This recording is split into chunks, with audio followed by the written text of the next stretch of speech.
नमस्कार मित्रों, UPSC mania में आपका स्वागत है। आज हम डिस्कस करेंगे 27 मई 2020 का द हिंदू समाचार पत्र। उससे पहले चलते हैं हम कल के प्रश्नों की तरफ। तो कल का हमारा सबसे पहला प्रश्न है, कर्नाटक संगीत से संबंधित निम्न कथनों पर विचार कीजिए।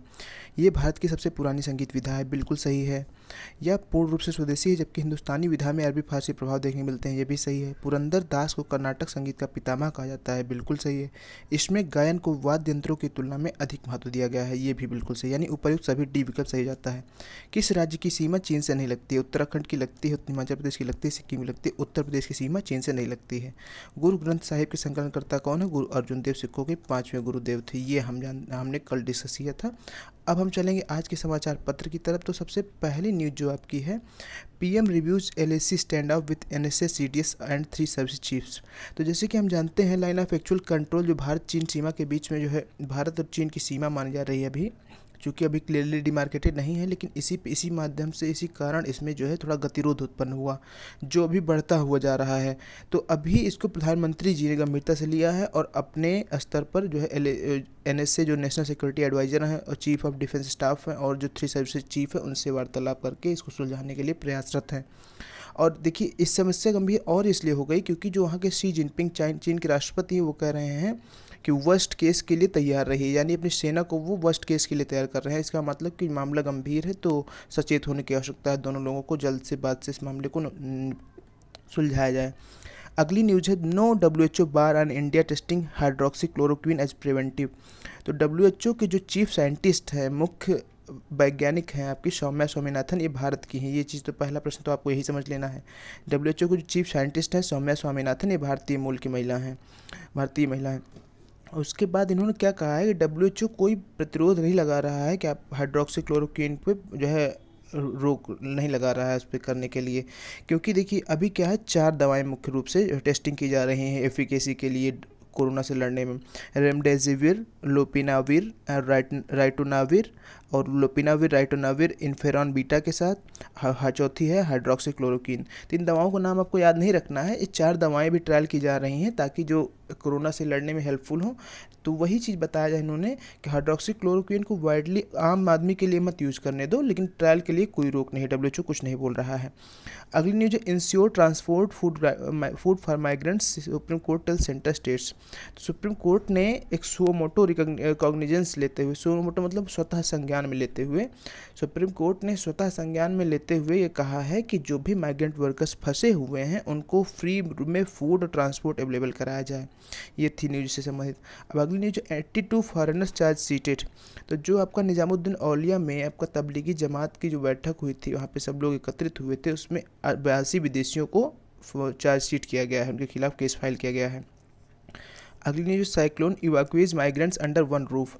तो जैसे कि अम्फान चक्रवात आया था, पश्चिम बंगाल और बांग्लादेश को प्रभावित किया था इसने, तो चक्रवात के लिए शेल्टर होम बनाए जाते हैं कि जब चक्रवात आए, जो भी आसपास के लोग रहें कोस्ट के, उनको उठा के सुरक्षित स्थानों पर रखा जाए, तो उसके लिए शेल्टर होम बनाए जाते हैं। तो जब ये कोरोना था तो उस शेल्टर होम का प्रयोग क्वारंटीन सेंटर के लिए किया जा रहा था। तो अभी चक्रवात भी आ गया, तो जो क्वारंटीन लोग थे उन्हीं के साथ लोगों को भी रखना पड़ा, तो ये बात इसमें बताई जा रही है। तो उसमें इन्फेक्शन का भी डर हुआ है, जाहिर सी बात है। अगली न्यूज है, have not arrested anyone in Tablighi case, police tells high court. तो पुलिस ने हाई कोर्ट को बोला है कि तबलीगी मामले से संबंधित हमने किसी को भी अरेस्ट नहीं किया है। तो तबलीगी क्या है, तबलीग क्या होती है, ये चीज़ जानने की आवश्यकता है आपको। तो मुस्लिम में जो धर्म के प्रचार प्रसार को तबलीग कहते हैं। तो ये एक मुस्लिम का सेक्ट है जो एकत्रित होते हैं और वहाँ पर सभा होती है, और सभा के अनुसार दायित्व दिया जाता है मुस्लिम धर्म का प्रचार प्रसार हो, तो उसे तबलीग कहते हैं। तबलीगी जमात जैसे कि आप जानते हैं, जैसे लॉकडाउन हुआ तो उसी बीच तबलीगी जमात यहाँ निजामुद्दीन औलिया दरगाह पर हुई थी, जिससे संक्रमण काफ़ी तेज़ी से फैला था। तो ये पूछा जा सकता है आपसे, तबलीग क्या है। Most Delhi university students not in favour of open book examination at home. Delhi university के टीचर्स एसोसिएशन ने एक सर्वे कराया है, जिसमें ये पता चला है कि दिल्ली विश्वविद्यालय के ज़्यादातर बच्चे ओपन बुक एग्ज़ाम कराने के पक्ष में नहीं हैं। तो ओपन बुक एग्ज़ाम क्या था, हमने इसको डिस्कस किया था कि जिसमें परीक्षा में आप स्टडी मटेरियल्स लेके बैठ सकते हैं। LG reviews covid situation in city. जो लेफ्टिनेंट गवर्नर है अनिल बैजल, दिल्ली के लेफ्टिनेंट गवर्नर कौन है, अनिल बैजल। पहला प्रश्न तो यहीं आपका बन जाता है। दूसरी बात, अब यहाँ पर न्यूज़ क्या है कि कोविड-19 सिचुएशन क्या है दिल्ली में, उसकी उन्होंने जायज़ा लिया। तो जैसे आप देखेंगे, जो भी आपके केंद्र शासित प्रदेश हैं उनमें 2 तरह के लोग होते हैं। एक तो आपके केंद्र शासित प्रदेश में जो है लेफ्टिनेंट गवर्नर हो सकते हैं। जैसे कोई राज्य, देखिए जो सामान्य राज्य होते हैं उसमें गवर्नर होते हैं, लेकिन जो केंद्र शासित प्रदेश है उसमें लेफ्टिनेंट गवर्नर होते हैं। तो ये चीज़ आपको जानने की आवश्यकता है। अब आज जो है हमारे प्रथम प्रधानमंत्री पंडित जवाहरलाल नेहरू का पुण्यतिथि भी है, तो भी आपको जानने की आवश्यकता है इनके बारे में, इनका क्या योगदान था, ये सब चीज़ें आप थोड़ा को जानने की आवश्यकता है। दल Khalsa plans march on June 5। तो दल खालसा जो है 5 जून को एक मार्च वो करेगा, जब जो ऑपरेशन ब्लू स्टार को रिमेंबर करते हुए। ऑपरेशन ब्लू स्टार क्या था? ऑपरेशन ब्लू स्टार जो है, जो वहाँ पे पंजाब में खालिस्तान मूवमेंट चल रहा था। खालिस्तान मूवमेंट में ये था कि कुछ पंजाबी समुदाय के लोग पंजाब को एक स्वतंत्र राष्ट्र खालिस्तान के नाम से रूप से बनाने की मांग कर रहे थे। तो उसी को जो ये आतंकवादी गतिविधियाँ जो है चल रही थी पंजाबी समुदाय के अंदर, उसी को काउंटर करने के लिए एक ऑपरेशन चलाया गया था जिसे ऑपरेशन ब्लू स्टार कहा जाता है। इसी के बाद ही इंदिरा गांधी जो प्रधानमंत्री थी हमारी, उनकी हत्या हुई थी। तो दल खालसा क्या है? सिखों का एक समुदाय है। और ऑपरेशन ब्लू स्टार क्या है? ये हमने जाना, खालिस्तानी मूवमेंट जो चल रहा था उसको कर्ब करने के लिए सेंट्रल गवर्नमेंट का ऑपरेशन था। Landslip buries 3 in Arunachal, Assam flood scenes turn scream. तो लैंडस्लिप से 3 लोग अरुणाचल में मतलब लैंडस्लिप के कारण दब गए, और असम में फ्लड सीन काफ़ी गंभीर रूप से हो गई। तो लैंडस्लिप क्या होता है? लैंड मतलब ज़मीन या भू, स्लिप मतलब उसका स्लिप होना। तो जैसे कोई ज़मीन है और खूब भारी बरसात हुई है, तो बरसात से पानी उसने एब्जॉर्व कर लिया है ज़मीन ने, और वो ज़मीन की जो सॉइल के कण है वो ढीले हो गए हैं और उससे लैंड स्लिप कर गया। तो जब लैंड स्लिप करेगा तो जो आसपास के लोग रहने वाले हैं उसमें दब भी सकते हैं। तो उसी से 3 लोगों की मृत्यु हो गई अरुणाचल प्रदेश में। ये न्यूज़ थी। अगली जो इम्पोर्टेंट न्यूज़ है हमारी, वो आपकी कुछ इस प्रकार है। Returnees push up cases across southern states. दक्षिणी राज्यों में जो लोग बाहर से लौट के आए हैं उनकी वजह से केसेस बढ़ गए। जैसे केरला ने काफ़ी हद तक कंट्रोल कर लिया था, लेकिन अभी देखिए 415 केसेस पहुंच चुके हैं। यानी कि जो वहाँ के होम केसेज है वो तो लिमिटेड है, वो तो रुके हुए उतने पे, लेकिन जो लोग बाहर से आ रहे हैं वो लोग केसेस की संख्या बढ़ा रहे हैं, ये बताई गई बात।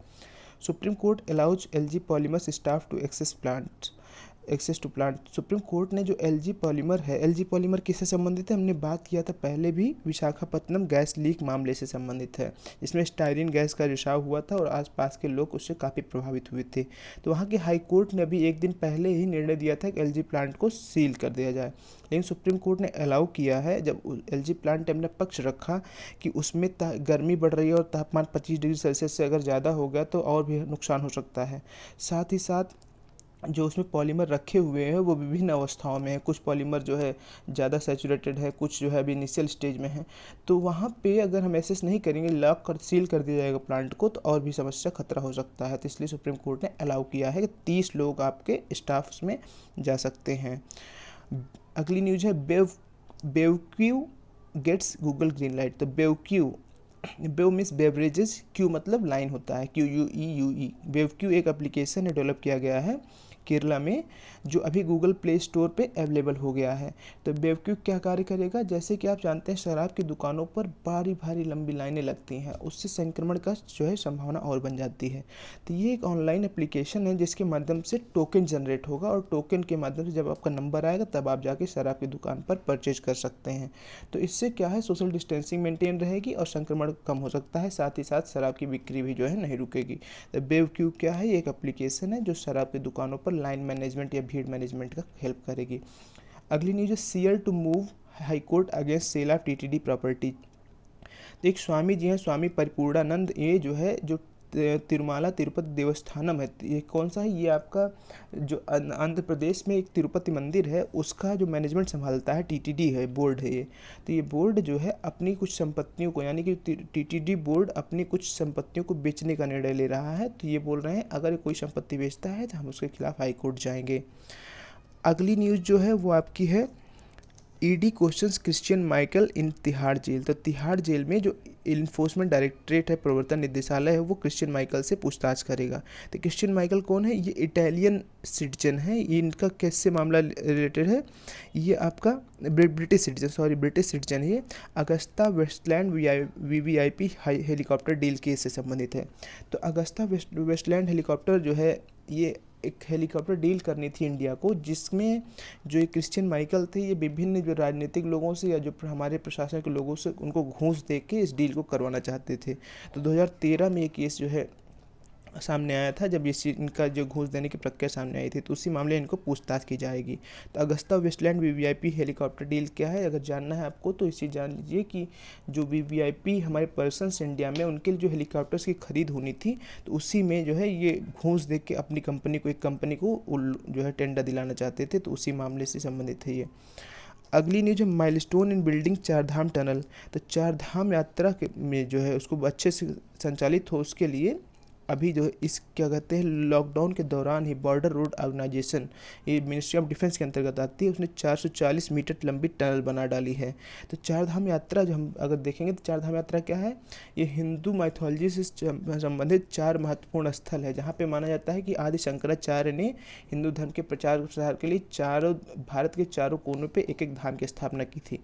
इसमें आपका है, देखिए सबसे उत्तर में उत्तराखंड में बद्रीनाथ है, और गुजरात में द्वारका है, तमिलनाडु में आपका रामेश्वरम है, और उड़ीसा में पूरी जगन्नाथपुरी है। तो चार आपके स्थान है चार धाम यात्रा संबंधित, ये चीज़ आपको जानने की आवश्यकता है। अगली जो महत्वपूर्ण न्यूज़ है वो Aarogya Setu application is now open source says government.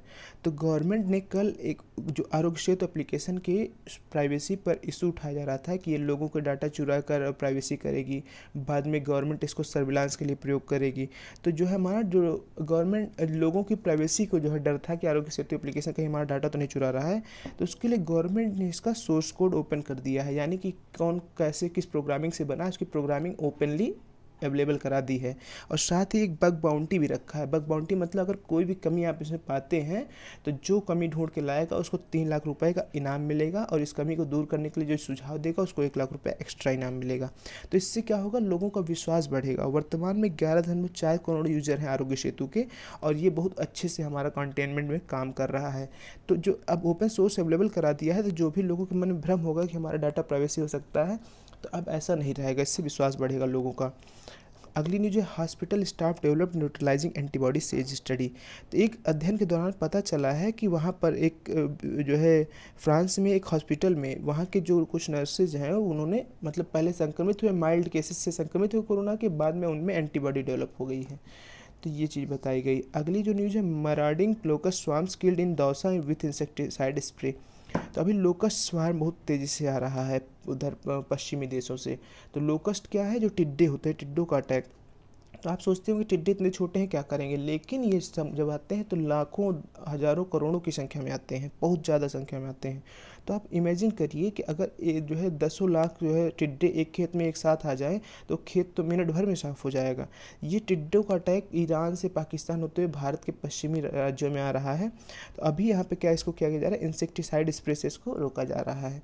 इसके लिए लोकस्ट वार्निंग सेंटर्स भी विभिन्न जगह पर जो है लगाए गए हैं हमारे यहाँ। Fisheries scheme has no relief component. तो जो हमारा जो 20 लाख करोड़ का राहत पैकेज था उसमें एक योजना ये भी थी, प्रधानमंत्री मत्स्य संपदा योजना। तो ये बताया जा रहा है कि उससे कोई राहत नहीं मिली है। तो देखिए क्या क्या समस्याएं हम देखेंगे फिशरीज सेक्टर में अभी क्या समस्याओं से जूझ रहे हैं जो हमारे फिशरमैन हैं। जो तो पहली बात तो कोरोना वायरस आया, उससे लॉकडाउन हो गया, तो उससे फिशरीज सेक्टर प्रभावित हुए। भाई लॉकडाउन हो गया तो जो हमारे मछुआरे थे वो जाके मछली नहीं मार सकते थे। उसके बाद दूसरी समस्या आई कि अम्फान चक्रवात आ गया। तो अम्फान चक्रवात आपका जो भी पूर्वी तटीय प्रदेश थे उनको प्रभावित किया, वहाँ पे फिर फिशरी सेक्टर बंद हो गया। तीसरा समस्या जो थी कि जो एनुअल मानसून फिशिंग बैन होता है, कि जो मानसून के समय में फिशिंग एक्टिविटी को बैन कर दिया जाता है, क्योंकि उस समय जो है फिश के छोटे बच्चे होते हैं वो बड़े होते हैं, और छोटे छोटे बच्चों को अगर फिशिंग कर ली जाएगी तो बड़े नहीं होंगे, फिर अगले साल के लिए हमारी जो है जो फिश की फसल है वो कम पड़ जाएगी। जाहिर सी बात, जब बच्चे बड़े होंगे आप उनको छोटे ही पकड़ लेंगे तो फिर बड़े होंगे ही ना। तो ये 3 मुख्य समस्याएं, कोरोना वायरस, अम्फान चक्रवात और जो एनुअल फिशिंग बैन है। तो अब इससे निपटने के लिए थोड़ा सा गवर्नमेंट ने हेल्प की है। जैसे पहली बात तो आपका प्रधानमंत्री मत्स्य संपदा योजना की जो घोषणा की है, और दूसरी बात एक काम और किया है, जो फिशिंग बैन है पहले 61 दिनों तक फिशिंग बैन होती थी मानसून सीजन के दौरान, जो बरसात की सीजन उसमें 61 दिनों तक ही बैन होती थी, अब इसको घटा के 47 दिन तक बैन कर दिया गया है। तो ये सब कुछ जो है वो कहे गए हैं ताकि अच्छा बैन की फिशिंग बैन क्यों होता है, ये चीज़ आपको स्पष्ट होना चाहिए कि फिशिंग बैन इसलिए होता है कि मानसून के दौरान जो छोटे नए फिश के बच्चे हैं वो बड़े हो सके, और अगर बैन नहीं होगा तो छोटे छोटे बच्चे ही जाल में फंस जाएंगे और उनसे मछुआरों को कोई फ़ायदा नहीं होगा, वो डेड भी हो जाएंगे। और जब छोटे बच्चे नहीं रहेंगे तो अगले साल के लिए फिशेज़ की कमी पड़ जाएगी, तो इसलिए फिशिंग बैन होता है मानसून के दौरान। System of procedure for reopening of museums. तो जैसे कि लॉकडाउन चल रहा है, सभी लोग अपने घर में, तो म्यूजियम कोई भी नहीं जा रहा, आप भी जानते हैं।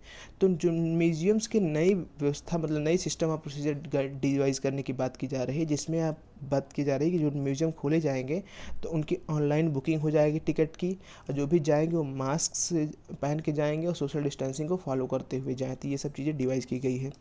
Channel gets notice for sacking women.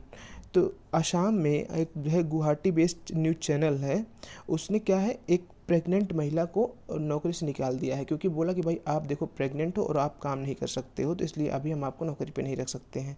तो इस मामले की सुनवाई करते हुए नेशनल कमीशन ऑफ वीमेन ने कहा है कि कारण बताओ नोटिस जारी किया है, क्यों आपने ऐसा किया। तो हमें यहाँ जानना ये है कि नेशनल कमीशन फॉर वीमेन क्या है। तो महिला अधिकारों को संरक्षित करने के लिए राष्ट्रीय महिला आयोग बनाया गया है। तो ये चीज़ आपको जानने की आवश्यकता है।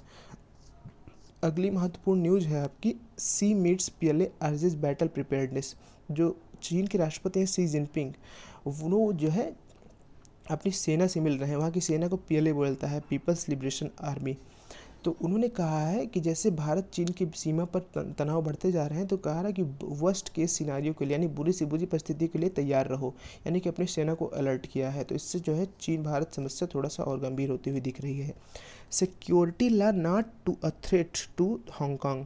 तो जो हांगकांग की चीफ एग्जीक्यूटिव है कैरी लैम, ये कह रहे हैं जो चीन सुरक्षा कानून हांगकांग के लिए बना रहा है वो हमारे लिए कोई समस्या की बात नहीं है। लेकिन जो कैरी लेम है, इनके हम थोड़ा सा न्यूज अब एनालाइज करें तो हमको पता चल रहा है ये कि जो कैरी लेम है इनका झुकाव चाइना की तरफ है। और चाइना सिक्योरिटी लॉ क्यों ला रहा है, ताकि जो हांगकांग है उस पर और पकड़ अपनी मजबूत कर सके। वहाँ पे जो डेमोक्रेसी की जो मांग चलती रहती है, और इस तरह तो चाइना कभी उस पर अपना कब्जा अधिकार जमा ही नहीं पाएगा। तो इसलिए वो सिक्योरिटी लॉ ला रहा है, जिसके तहत वो इंटेलिजेंस एजेंसी भी सेटअप करेगा। और अब चाइनीज़ पुलिस जो है वहाँ पे जाके हांगकांग में भी किसी को पकड़ सकेगी या किसी पे दबाव बना सकेगी, अपना कार्य कर सकेगी। तो कैरी लेम का झुकाव चीन की तरफ है, इसलिए कह रही हैं हांगकांग की सुरक्षा के लिए कोई समस्या की बात नहीं है जो ये है, बल्कि हांगकांग की बेहतरी के लिए है। जो कि आप देखें सही मायने में तो ये गलत है, क्योंकि उनका झुकाव ही चीन की तरफ, इसलिए वो ऐसा कह रही हैं। UK ministers quits to protest Johnson aides lockdown trip. तो यूनाइटेड किंगडम के एक मिनिस्टर ने जो है पदत्याग कर दिया है। किस लिए, कि अभी वहाँ पर मामला ये है कि जो बोरिस जॉनसन वहाँ के प्रधानमंत्री हैं, उनके कैबिनेट के एक सदस्य लॉकडाउन के दौरान ही पूरे देश की यात्रा कर रहे थे, मतलब घूम रहे, टहल रहे थे, लॉकडाउन वायलेशन कर रहे थे। तो उन पर काफ़ी आरोप है। भाई जाहिर सी बात, आप मंत्री हैं, आप जिम्मेदार नागरिक आपको होना चाहिए, आपको घूमना नहीं चाहिए था। इसके विरोध में एक उनके मंत्री ने त्यागपत्र दे दिया है। अगली महत्वपूर्ण न्यूज़ है आपकी, United Nations says both Koreas violated armistice deal. तो यूनाइटेड नेशन ने कहा है कि जो उत्तरी कोरिया दक्षिण कोरिया दोनों ने युद्ध विराम का उल्लंघन किया है। तो उत्तरी कोरिया और दक्षिणी कोरिया के मध्य में एक लाइन है, डीमिलिटराइज्ड जोन, DMZ, यानी 4 किलोमीटर की एक चौड़ी पट्टी है जो उत्तर कोरिया और दक्षिण कोरिया को अलग करती है। इसमें कोई भी जो है युद्ध आर्मी एक्टिविटी नहीं होनी है। तो जो युद्ध विराम डील साइन हुआ था इनके मध्य, इसका उल्लंघन किया है दोनों ने, उत्तर कोरिया ने और दक्षिण कोरिया ने। अभी 3 मई को दोनों ने गन फायर एक्सचेंज किया है, तो उसमें कहा गया है। तो ये चीज़ आपको जानना है। डीमिलिटराइज्ड जोन किसके बीच में है, नॉर्थ कोरिया साउथ कोरिया के बीच में 4 किलोमीटर लंबी पट्टी है। China's virus apps could survive the outbreak. तो चाइना, जैसे हमारे यहाँ आरोग्य सेतु है, वैसे चाइना में एक एप्लीकेशन डेवलप किया गया है वायरस को ट्रैक करने के लिए। तो अभी वहाँ पे देखिए संक्रमण तो काफ़ी कम हो गया है, लेकिन अभी भी वो लोग, उनका इरादा है कि वायरस, ये जो एप्लीकेशन जो वायरस को ट्रैक करने के लिए बनाया गया था, इसको अब कैंसिल नहीं किया जाएगा, हमेशा के लिए चलता रहेगा। तो बताया है कि इसको ये बता रहे हैं कि ये इंटीमेट हेल्थ गार्जियन के रूप में कार्य करेगा सभी लोगों को, और लोग इतना इसे पसंद कर रहे हैं, कोई से डिलीट नहीं करना चाह रहा है। तो ये तो उनका कहना है, लेकिन देखेंगे तो इससे क्या है, वो जैसे पेशेंट के लोगों की ओरिजिनल लोकेशन इसे ट्रैक कर लेते हैं, उनका डाटा ट्रैक कर लेते हैं, तो इससे एक मास सर्विलांस का डर बना रहता है। तो ये चीज़ चाइना भले कह रहा है, लेकिन ये जो है डाटा प्राइवेसी के अगेंस्ट है। अगली न्यूज़ है, Glenmark to conduct faith trials. तो ग्लेनमार्क फार्मास्यूटिकल्स एक कंपनी है, भारतीय कंपनी है, जो फैविपाइराविर और यूमीफेनोविर का ट्रायल करेगी कि कितना प्रभावी है कोरोना से लड़ने में ये। तो इसी को फेथ ट्रायल बोला गया है। 1-2 दवाओं के सम्मिश्रण है, उनको ट्रायल करेगा कि कोरोना से लड़ने में कितना संक्रमण है, कितना ये प्रभावी है, तो इसी को फेथ ट्रायल बोला गया है। GDP to contract by 5% in financial year 21। CRISIL, तो क्राइसिल जो एक रेटिंग एजेंसी है जो मतलब एनालिसिस करती है क्या स्थिति है हमारी इंडस्ट्रीज की, तो वो बता रही है, उसने फोरकास्ट किया है कि फाइनेंशियल ईयर 2020-21 में जो हमारी जीडीपी है वो 5% सिकुड़ जाएगी, यानी कि 5% की घटोतरी देखी जाएगी जीडीपी में। अगली न्यूज है time for incentive based scrappage policy. तो सत्यकाम आर्या जो हैं ये एमडी और सीईओ हैं डाइमलर इंडिया कमर्शियल व्हीकल्स के। तो इनसे एक इंटरव्यू में पूछा जा रहा है कि जो हमारी जो ऑटोमोबाइल सेक्टर है इसको बूस्ट करने के लिए क्या क्या किया जा सकता है। तो इन्होंने कुछ सुझाव दिए हैं। तो पहले समस्या बताइए, कैसे समस्या आई, लॉकडाउन की वजह से और जीएसटी में बढ़ोतरी की वजह से इन सबसे काफ़ी समस्या आई है, और एनबीएफसी क्राइसिस की वजह से भी काफ़ी समस्या आई है। फिर जब इनसे इस समस्या का समाधान पूछा जा रहा है तो इन्होंने दो प्रमुख बिंदु सुझाए हैं, जिसमें इन्होंने कहा है कि जीएसटी को पहली बात तो घटाकर 28% से 18% कर दिया जाए, और साथ ही में इंसेंटिव बेस्ड स्क्रैपेज पॉलिसी लागू किया जाए। ये इससे स्क्रैपेज पॉलिसी मतलब क्या होता है? स्क्रैपेज मतलब जो कबाड़ होता है, यानी कि जो आपका जैसे गाड़ी जो है यूज करने के बाद जो स्क्रैपेज बेच जाती है कबाड़ के भाव में। तो मतलब ये क्या है, लोगों को इंसेंटिवाइज किया जाए कि वो ज़्यादा से ज़्यादा दिन एक गाड़ी का ना प्रयोग करें पुरानी। मतलब कि जैसे इंसेंटिवाइज करने का मतलब ये है कि स्क्रैपेज करने पे मान लीजिए 10 साल बाद स्क्रैपेज करेंगे तो आपको जो है 50% उसका या 20-30% उसका कॉस्ट गाड़ी की वापस कर दी जाए। तो इससे मतलब लोग ज़्यादा दिन तक एक गाड़ी लेकर ही ना बैठे रहें, स्क्रैपेज पॉलिसी को इंसेंटिवाइज किया जाए। तो जब एक व्यक्ति ज़्यादा दिन एक गाड़ी को नहीं यूज़ करेगा तो अगली गाड़ी खरीदेगा, तो इससे क्या होगा, डिमांड बढ़ेगी और ऑटोमोबाइल इंडस्ट्री भी प्रभावी होगी। तो ये थी। एक और न्यूज़ है, how museums can use technology to take art and history to people. तो इस लॉकडाउन के दौरान देखो लोग अपने घरों में कैद है, तो जो म्यूजियम की इनकम्स है वो कम हो गई हैं। अब कैसे इसको इनकम को जो है बढ़ाया जा सकता है, तो इस पर बात की गई। तो इसमें बताया जा रहा है कि पार्टनरशिप मॉडल के द्वारा इसको बढ़ाया जा सकता है। जैसे कि पार्टनरशिप किसके साथ की जाए? प्राइवेट इंडस्ट्री के साथ, बॉलीवुड के साथ इंडस्ट्री के साथ जो है इसको पार्टनरशिप की जाए, या टेक्नोलॉजी जायंट्स के साथ पार्टनरशिप किया जाए, और वीडियो स्ट्रीमिंग के माध्यम से ऑनलाइन टिकट सेल किए जाए। तो इससे जो है उसका रेवेन्यू बढ़ेगा, उसका म्यूजियम्स का, और ये फिर से रिवाइव हो सकेंगे। तो ये थी हमारी आज की न्यूज़ पेपर डिस्कशन। इससे संबंधित हम प्रश्नों को देखेंगे। तो प्रश्न हमारे कुछ इस प्रकार हैं। द हिंदू के क्वेश्चन आंसर जो 27 मिनट के वो इस प्रकार से, पीआईएल से संबंधित कथनों पर विचार कीजिए। विश्व में पीआईएल को जन्म देने वाला भारत प्रथम देश है, इसको आपको बताना है। इसके भारत में जन्मदाता पीएन भगवती माने जाते हैं। इसमें केवल प्रभावित व्यक्ति ही केस फाइल कर सकता है। पीआईएल फाइल करने के लिए एडवोकेट की आवश्यकता नहीं होती है। उच्चतम न्यायालय किसी मामले को पीआईएल के अंतर्गत स्वतः संज्ञान में ले सकता है। तो इसको हमने डिस्कस नहीं किया, लेकिन आपको पीआईएल में देख के पढ़ के और उसका निष्कर्ष देना है। बहुत ही महत्वपूर्ण जो है क्वेश्चन है, इसको कमेंट बॉक्स में आपको जवाब देना है। आंसर आपको देखिए इसमें सही विकल्प बताना है 1 2 3 2 3 4 2 3 4 5 या उपयुक्त सभी का कमेंट बॉक्स में आपको जवाब देना है। WHO की मुख्य वैज्ञानिक कौन है? Christina Lagarde, Soumya Swaminathan, Tedros Adhanom, Harshvardhan. BevQ क्या है? Online delivery platform. शराब की दुकान के सामने भीड़ मैनेज करने के लिए एप्लीकेशन है। गरीब को उसके निवास स्थान पर भोजन पहुंचाने के लिए एप्लीकेशन है। आरोग्य सेतु जैसा प्राइवेट स्वास्थ्य परीक्षण एप्लीकेशन है। अगला प्रश्न है, निम्न में से कौन सा स्थल चारधाम यात्रा का हिस्सा नहीं है? बद्रीनाथ, केदारनाथ, द्वारका, जगन्नाथपुरी। इन प्रश्नों का जवाब आपको कमेंट बॉक्स में देना है। तो ये थी आज की हमारी डिस्कशन। बहुत बहुत